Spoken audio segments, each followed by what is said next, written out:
Tired of deciphering complex contracts and struggling with the signing process? Today, we'll demystify DocuSign and show you how to easily sign contracts sent to you, ensuring a smooth and secure experience. Let's get started. First, locate the DocuSign email in your inbox. The subject line typically indicates that a document requires your signature.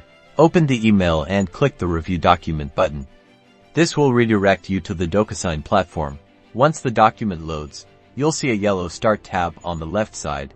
Click this to begin the signing process. You'll be guided to each field requiring your attention. When you reach a signature field, click on it, and a window will pop up allowing you to adopt a pre-designed signature or draw your own. Select Adopt and Sign.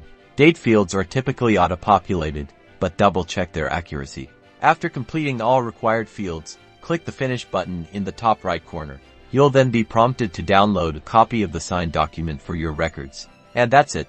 You've successfully signed a contract through DocuSign. You can now confidently manage your agreements in the digital world.